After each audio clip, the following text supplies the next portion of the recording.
이번 사연은 본인을 떠받들라고 며느리들에게 강요하던 시어머니에게 며느리 둘이 번갈아가며 화를 내고 연 끊었다는 사연인데요. 멍청한 사람은 자기 복을 발로 차버리는 습성이 있는 것 같네요. 함께 보시겠습니다. 사연 시작 전에 좋아요, 구독 부탁드리겠습니다. 채널에 큰 힘이 됩니다. 안녕하세요. 결혼한 지 3년 되었습니다. 신혼 때부터 시어머니 못된 말과 행동 때문에 남편과 엄청나게 부부싸움을 했어요. 남편과 이혼 얘기가 나올 정도로 심하게 다툰 적도 많았습니다. 그런데 남편도 자기 엄마가 그렇게 좋은 사람이 아니라는 걸 알게 됐고 지금은 연 끊고 살고 있습니다.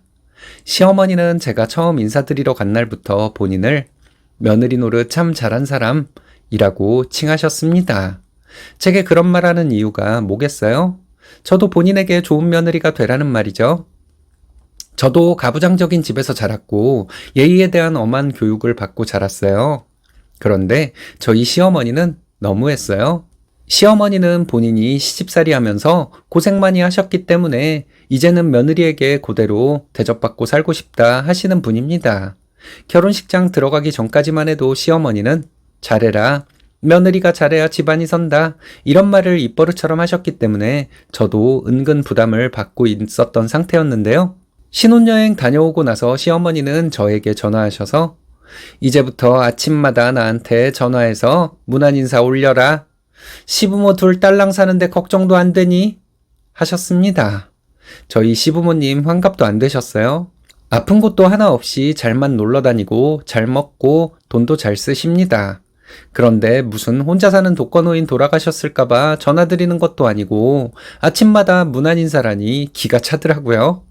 단박에 안 할 수도 없고 해서 바로 남편 불러다 앉히고 얘기했습니다. 남편에게 어머니가 이제 당신까지 나가고 혼자 사시니 적적하신가 봐. 아침 문안인사 전화 올리라네? 당신이 해. 했어요. 남편은 귀찮은 듯 했지만 저에게 미룰 수 없으니 꼬박꼬박 전화를 했습니다. 한 열흘 했나? 당연히 남편도 귀찮으니 더는 전화 안 하죠. 그러실 때마다 저에게 전화 오는 거 받아서 그대로 남편 바꿨습니다. 아침부터 본인 엄마랑 전화하는 것도 낯간지러워 죽겠는데 시어머니는 남편에게 아침으로 뭐 먹었냐? 어제 저녁은 배달을 시켜 먹은 거 아니냐? 하면서 뜬구름 잡는 소리만 하시는 겁니다. 결국 한 달 만에 남편이 전화 받더니 엄마, 우리 아침에 출근하느라 바빠. 별일 없으면 전화 그만하자. 하고 끊어버렸습니다. 그랬더니 저희 시어머니 혼자 타지에서 자취 중인 시동생에게 전화해서 하소연한 모양이더라고요. 형한테 따지고 드는 시동생에게 남편이 그렇게 엄마 불쌍하면 네가 매일 문안전화 드려라. 난 한 달 했는데 너는 얼마나 오래 하나 보자. 해버렸습니다. 저희 시동생도 처음에는 형이 결혼하더니 바뀌었다 하더니 결국은 두 손 두 발 다 들었습니다. 시어머니 잔소리 듣기 싫다고 집에 잘 오지도 않았는데 어떻게 매일 안부 전화를 드리겠어요? 이런 시동생도 결국은 저희 결혼 2년차 되기 전에 결혼했는데요. 동서도 처음에는 시어머니에게 저처럼 싹싹하게 굴려고 노력했습니다. 시댁이랑 가까운 곳으로 시동생과 함께 발령받아서 사는데 시어머니가 매일 불쑥불쑥 들이닥치신다고 하더라고요. 동서는 1인 샵을 운영 중인데 시어머니께서 여자 혼자 뭘 한다고 매장 어떤지 내가 봐주겠다 라는 명목으로 매일 찾아오셨다고 합니다. 1인 샵 특성상 손님과 동서 둘이 조곤조곤하게 시술받고 가는 분위기잖아요. 근데 시어머니 찾아오셔서 은근 동서 흉보고 하니 손님들이 불편해하시죠. 동서는 시동생에게 시어머니 못 오시게 해라 했고 그 길로 시어머니는 또 머리 싸매고 누우셨습니다. 머리 아프시면 두통약이라도 드시라 해도 조선시대도 아니고 흰띠 이마에 두르고 꼭 저희 며느리들 때문에 화병 나신다는 티를 팍팍 냅니다. 이것뿐이면 다행이죠. 없던 제사도 부활시키고 김장 차례까지 꼬박 챙기십니다. 시동생이야 대학 시절부터 자취해서 잘 모르지만 저희 남편은 저와 결혼할 때까지 시어머니랑 같이 살았거든요. 반찬은 매번 사 먹었다 하는데 형제 둘 다 결혼하니 시어머니는 갑자기 김장을 시작하겠다 하셨습니다. 솔직히 저는 김치 매번 친정에서 얻어먹는 것도 좀 그래서 김장하는 것까지는 좋았거든요. 그런데 저희더러 모든 걸 진두지휘하라는 겁니다. 김장에 필요한 재료값도 저희와 동선애가 다 내고 담그는 것까지 며느리만 불러 시키세요. 남편이나 시동생이 도와줄라 치면 아주 시어머니 화들짝 놀라셔서 전구 갈아달라, 가구 좀 옮기자 하는 핑계 대면서 못하게 하십니다. 저나 동서나 결혼하기 전까지는 김장해 본 적도 없었어요. 양념이며 간이며 다 인터넷 찾아가면서 하는데 시어머니는 얄밉게 옆에서 간만 보며 짜니 싱겁니 하면서 트집만 잡으시는 겁니다.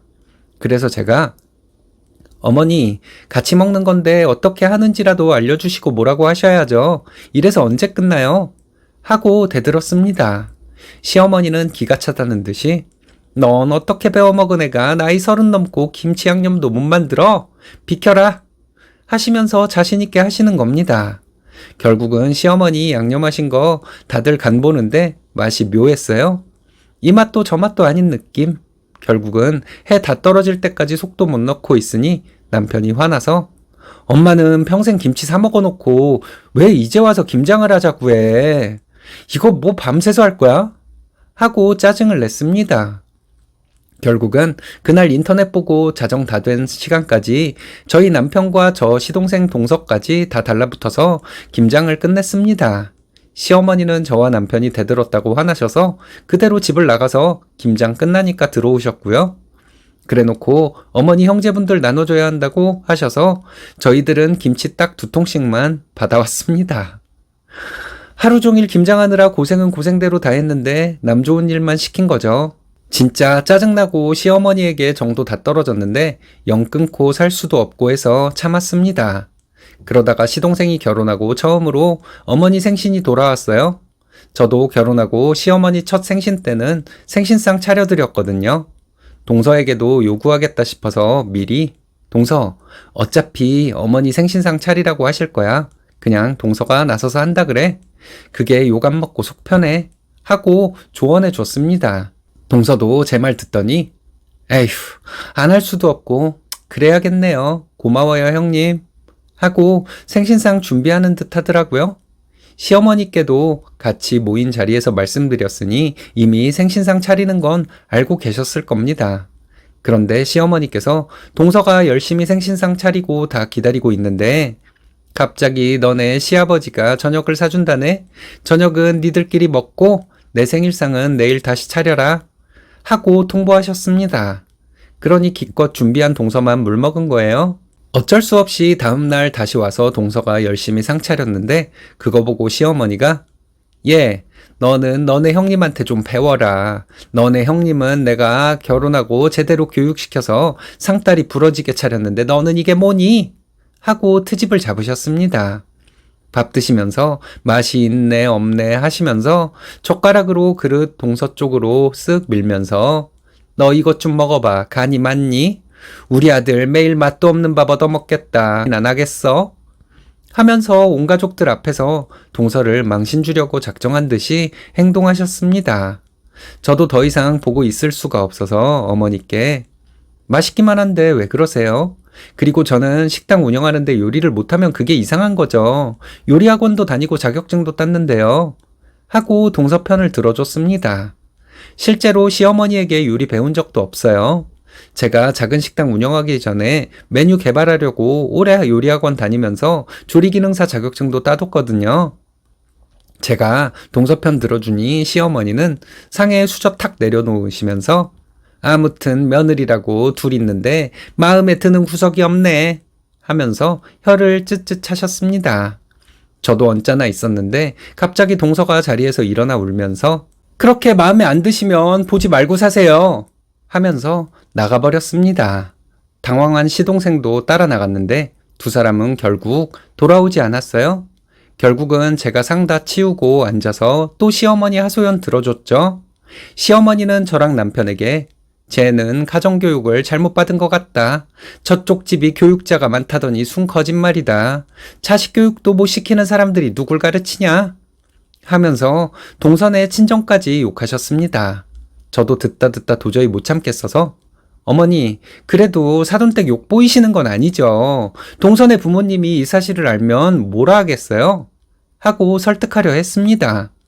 그런데 시어머니는 거기에서 멈추지 않고 저에게까지 날선 말들로 공격을 하시더라고요. 갑자기 저에게도 화를 내시면서 너도 그래. 어디서 시어머니가 말하는데 따박따박 말대꾸를 해. 예전 같았으면 소박 맞았다. 너도 그리 해주랴? 하면서 협박 같지도 않은 협박을 하셨습니다. 그 말 들으니 저도 머리를 한 대 맞은 것처럼 띵해졌어요. 그래서 시어머니에게 저 소박 놓으시겠다고요? 물어봤습니다. 시어머니는 막 웃으면서 그래, 네가 잘하는 게 뭐 있다고 내가 예뻐하겠냐? 우리 아들이 좋다니까 어쩔 수 없이 잘 지내보려 한 거지. 아들들 잘못 키웠는지 이렇게 보는 눈이 없어서야. 하시면서 또 며느리는 어째야 한다 저째야 한다 열심히 떠드셨습니다. 근데 제 귀에는 한마디도 들어오지 않았습니다. 화가 나서 꾹꾹 참고 있는데 시어머니가 제 이마를 검지로 툭 밀면서 시어머니가 말하는데 딴 생각하니 지금? 하면서 화를 내시더라고요. 남편도 보고 엄마 손찌검은 왜 해? 했는데 시어머니는 얘 봐라 이게 어딜 손찌검이야? 하고 막 소리를 지르길래 저도 화가 폭발해버렸습니다. 저도 시어머니에게 어머니 살림도 못하시고 자식도 잘못 키우시고 진짜 좋은 며느리셨던 거 맞으세요? 제가 보기엔 전혀 아닌데요? 라고 말했습니다. 시어머니는 당황해하더니 시아버지에게 여보 제 말하는 것 좀 봐 하면서 자기 편을 들어달라고 하시는 것 같더라고요. 시아버지도 저에게 그래 큰아가 너까지 이럴 거냐? 너네 시어머니가 며느리들한테 얼마나 잘해줬어? 하시며 한술 더 뜨는 겁니다. 시어머니는 시아버지가 자기 편 들어주니 우는 신용을 하고 아이고 진짜 억울하다 며느리들을 다 잘못 들였다 하면서 한탄을 하시더라고요. 시어머니 그러시는 거 하루 이틀도 아닌데 저도 그날만큼은 정말 꼴보기가 싫어졌습니다. 그래서 시어머니께 어머니 동서에게 사과하세요 했더니 시어머니는 저를 째려보시면서 뭐? 하고 소리를 질렀습니다. 저는 어쩐지 초연해져서 그냥 담담하게 앞으로 저는 어머니 평생 안 보고 살 거거든요. 저는 도저히 용서가 안 될 것 같으니 며느리 하나라도 지키려면 동서한테 사과하시는 게 좋을 거예요. 하고 혼자 나와 집으로 돌아왔습니다. 남편은 한참 뒤 집으로 돌아왔는데 시어머니가 호흡곤란으로 119에 실려 가셨다고 해요. 병원 가봤는데 큰 이상은 없어서 그냥 돌아가라 하셨는데 박박 우겨서 입원까지 하셨다고 합니다. 결국 어머니는 아무 문제 없어서 3일 만에 퇴원하셨고 시아버지가 저에게 전화해서 너 진짜 너무한 거 아니냐? 하셨지만 무시했습니다. 시아버지에게도 아버님도 똑같으세요. 아내 앞세워 온갖 편의는 다 누리셨죠? 대접받으실 땐 좋으셨겠지만 저는 마음 돌아섰습니다. 하고 전화 끊었습니다. 그게 작년 일인데 남편에게 저는 시가 소식은 아무것도 전하지 마라. 네가 왕래하는 건 상관 안 한다. 화해하라고 하면 이혼할 마음까지 먹고 있다. 하고 소식 딱 끊고 지내는 중인데요. 시어머니 그 성격에 동서에게 순순히 사과도 안 하셨을 겁니다. 그러니 동서도 지금까지 시어머니 안 보고 살고 있겠죠. 아들 둘이 있어서 며느리 둘이 있지만 시어머니는 그토록 바라던 어른 대접 못 받으실 거예요. 동서는 어떨지 모르겠지만 저는 시어머니를 평생 용서 안 할 거니까요. 잘 생각하셨습니다. 나는 잘났으니 너희들이 나를 떠받들라는 식의 태도를 가진 사람에게 누가 잘하고 싶을까요? 그냥 가만히 있어도 시어머니에게 잘할 며느리들인 것 같은데 시어머니는 도대체 왜 저런 행동을 해서 자기 복을 발로 차버린 걸까요? 지능이 떨어져서 못된 짓을 하는 건지 못된 마음을 가지고 있어서 지능이 떨어진 사람처럼 보이는 행동을 하는 건지 잘 모르겠네요. 여러분들은 어떻게 생각하시나요?